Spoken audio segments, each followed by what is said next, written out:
শুরু করছি made for you, লেখিকা তানিয়া খাতুন, পর্ব সংখ্যা 13। অতিরিক্ত রোমান্টিকতা যারা পছন্দ করো না তারা চাইলে গল্পটি স্কিপ করতে পারো। অনুষ্ঠান শেষের দিকে সিমরান পাশে দাঁড়িয়ে বলল, চল এখন ভিড়টা একটু ঘুরে দেখি। দুইজন ধীরে ধীরে স্টেজের নিচের সাইড দিয়ে হেঁটে যাচ্ছিল। করতালি আর হাসির শব্দ, হালকা সঙ্গীত বাজছে, বাতাসে পারফিউম, ফুলের গন্ধ আর উচ্ছ্বাসে মিশ্রণ। আর ঠিক সেই সময় কলেজের গেটের পাশে বাইক পার্ক করে দাঁড়িয়েছিল ক্রিস। কালো পাঞ্জাবি, কালো সানগ্লাস, চুলে হালকা বাতাসের দলা। সে আসলে আজ আসবে না বলেই ঠিক করেছিল, কিন্তু নিজের মনকে মানাতে পারেনি। রাতের অল্প কয়েক কথায় রুহির হাসি, তার তুমি না এলে আমি আসবো না, সেই কথাটাই বারবার কানে বাজছিল। ক্রিসের মনে একটা কৌতূহলও ছিল, রুহি কি সত্যিই আসবে না? সে শুধু দেখতে চেয়েছিল এই ভালোবাসা সত্যি কিনা, নাকি শুধু কথার খেলা চলছে। বাইক পার্ক করে সে ভিড়ের দিকে তাকায়। একটু দূরে স্টেজের আলোয় দেখা যায় কালো সিল্কের শাড়িতে এক মেয়ে, চুল খোলা, চোখে কাজল, ঠোঁটে লাল রং। বাটারফ্লাই। এক মুহূর্তে যেন পৃথিবী থেমে গেল। রুহি ধীরে ধীরে হাঁটছে, সিমরান তার পাশে। আলো পড়েছে তার গায়ে, কালো শাড়ির পাথরগুলো চিকচিক করছে। ক্রিসের চোখ শুধু তার দিকেই আটকে যায়, দু চোখ ভরে তাকিয়ে থাকে, যেন বহুদিন তাকে দেখেনি। সব তৃষা একসাথে মেটাতে চাইছে। তার বুকের ভিতর হঠাৎ কেমন ভারী হয়ে ওঠে। সে মনে মনে ভাবে, আমি আসবো না বলে ও এসেছিল, এত ভালোবাসার অভিনয়। রুহি তখনও জানে না ক্রিস সেখানে দাঁড়িয়ে আছে, কিন্তু ক্রিসের দৃষ্টি যেন তাকে সম্পূর্ণভাবে জড়িয়ে ফেলেছে। তারপর হঠাৎই ভিড়ের মাঝে রুহির পা সামান্য আটকে যায়। আঁচলটা একটু উড়ে পড়ে, তার পেটটা হালকা দেখা যায়। আর সেই মুহূর্তেই ক্রিসের চোখে যেন আগুন জ্বলে ওঠে।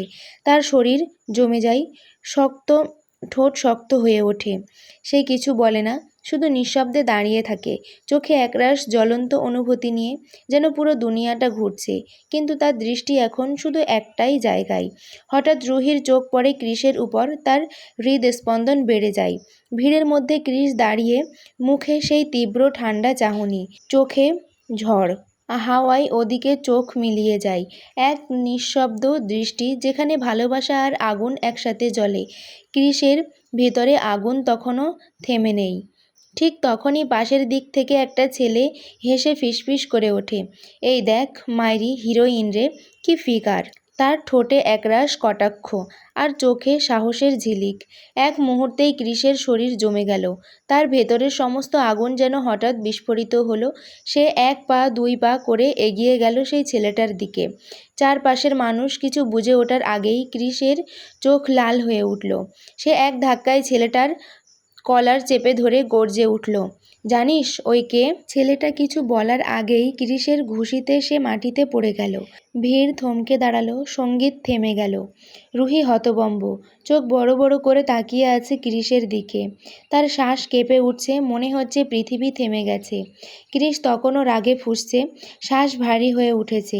চারিদিক নিস্তব্ধ, গান বন্ধ, শুধু একটাই শব্দ, ক্রিসের ঘুষির আওয়াজ আর ছেলেটার গোঙানি। ক্রিস ছেলেটাকে চুল ধরে টেনে তুলে আবার মাটিতে আছাড় মারে, শালা আমার বাটারফ্লাইয়ের দিকে তাকাস? তার চোখে আগুন, নিঃশ্বাস ভারী হয়ে গেছে। রাগে গায়ে ফোলানো শিরাগুলো স্পষ্ট দেখা যায়। চারপাশে ছাত্রছাত্রীরা কেউ সামনে আসার সাহস পাচ্ছে না। রহিম, রুদ্র আর আমান দূর থেকে চিৎকার করে, ক্রিস থামো, মরে যাবে ভাই, থাম। কিন্তু ক্রিসের কানে কিছুই যাচ্ছে না। সে ছেলেটার মুখে আর একটা জোর ঘুষি বসায়, রক্ত ছিটকে মাটিতে পড়ে। সবাই হতভম্ব। রুহির চোখ দিয়ে অঝরে জল পড়ছে। সে বারবার চিৎকার করে, ক্রিস থামুন, প্লিজ থামুন, আমি বলছি থামুন। ক্রিস ঘুরে তাকায়, তার চোখে এক অদ্ভুত উন্মাদনা।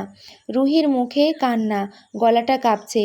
ক্রিস এবার ছেলেটাকে তুলে এলোপাথারি মারতে শুরু করে। একবার চেয়ারের উপর ফেলে দেয়, একবার মাটিতে পড়ে যায়। চারিদিকে ছাত্রছাত্রীরা ভয় আর হতবাক হয়ে তাকিয়ে থাকে।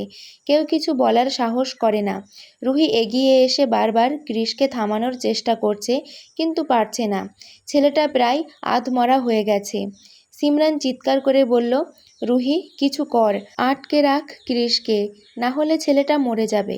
রুহি কি করবে বুঝতে না পেরে দৌড়ে যায় পিছন থেকে কৃষকে জড়িয়ে ধরে, শক্ত করে তার হাত চেপে ধরে। কৃষের হাত হঠাৎ থেমে যায়, তার শরীর কাঁপছে, নিঃশ্বাস ভারী। সে চোখ বন্ধ করে গভীরভাবে শ্বাস নেয়, যেন নিজের ভিতরের আগুন নেভাতে চাইছে। চোখ বন্ধ করে নিজেকে শান্ত করার চেষ্টা করছে। চারপাশে এখনো ভয়, কিন্তু নিস্তব্ধতার মধ্যে শোনা যায় শুধু রুহির কান্নার শব্দ আর কৃষের ভারী নিঃশ্বাস। রুহি এখনো তার পিঠে মুখ রেখে কাঁদছে, বলছে, কৃষ দয়া করে থামুন, আমি ভয় পাচ্ছি। কৃষ ধীরে ধীরে তার হাত নামিয়ে আনে, তার দৃষ্টি ফাঁকা, কিন্তু মুখে রাগ আর যন্ত্রণার মিশ্রণ ছাপ। আমান, রুদ্র আর রহিম এতক্ষণ দূরে ভয়ে দাঁড়িয়েছিল, কিন্তু কৃষকে শান্ত হতে দেখে ওরা এগিয়ে এসে ছেলেটাকে তুলে নেয়। কৃষ দাঁতে দাঁত চেপে বলে ওঠে, শালা মাদারচোদ, তোর পুরো ফ্যামিলিকে আমি। আচ্ছা, এখানে জয় হস্য দিয়ে কেমন ডট ডট দেওয়া আছে, হ্যাঁ, মানে এটার উচ্চারণটা আসলে কী হবে আমি বুঝতে পারছি না, বাদ দাও, পরের থেকে পড়ি। আর কোনোদিন আমার বাটারফ্লাইয়ের দিকে তাকাবি না, বুঝেছিস বাস্টার্ড। তারপর রুহিকে টেনে নিজের সামনে আনে কৃষ। তোকে কে বলেছিল শাড়ি পরে এত সুন্দর করে সাজতে? আমি বলেছিলাম আমি। রুহি ভয়ে ভয়ে মাথা নাড়ে, না বোঝানোর ভঙ্গিতে। কৃষ তার হাত ধরে মঞ্চে উঠে দাঁড়ায়, মাইকটা নিজের হাতে নিয়ে বলতে শুরু করে, পুরো কলেজের সবাইকে আমি একটা কথা বলছি, সবাই খোলাখুলি শুনে রাখুন, she is my wife. Ruhi অবাক হয়ে কৃষের দিকে তাকিয়ে থাকে, এমন কথা হঠাৎ করে আশা করেনি। কৃষ আবার গলায় দৃঢ়তা কণ্ঠে বলে, শি ইজ মাই বাটারফ্লাই, তাই ওর দিকে যে চোখ তুলে তাকাবে আমি তার চোখ কেড়ে দেব। আই রিপিট, কলেজের কোনো পুরুষই আমার বাটারফ্লাইয়ের দিকে চোখ তুলে তাকাবে না, কেউ তাকে টাচ করবে না, আমি তার হাত ভেঙে গুঁড়িয়ে দেব। প্রয়োজনীয় কথার বাইরে কেউ বাড়তি বাজে কথা বলবে না, নয়তো তার জিভ টেনে ছিঁড়ে ফেলব। Final warning and last warning, she is my lady, শুধু আমার, আর কারো নয়। কৃষের হুমকি পুরো কলেজে কেঁপে ওঠে, ছেলে মেয়েরা ভয় পেয়ে চিৎকার করে ওঠে, হ্যাঁ হ্যাঁ বলে। হঠাৎ করে কৃষ রুহিকে কোলে তুলে নেয়, তারপর স্টেজ থেকে নামতে শুরু করে। প্রফেসরদের মুখে বিষময় ও চিন্তার ছাপ। একজন সিনিয়র প্রফেসর চশমা ঠিক করে তাকিয়ে বলেন, এটা কি শোভনীয় আচরণ? অন্য একজন মৃদু কণ্ঠে স্টুডেন্ট চলে যেতে বললেন, কিন্তু তার কণ্ঠে সরল নয়, ভেতরে একটা সতর্কতা লুকিয়ে আছে।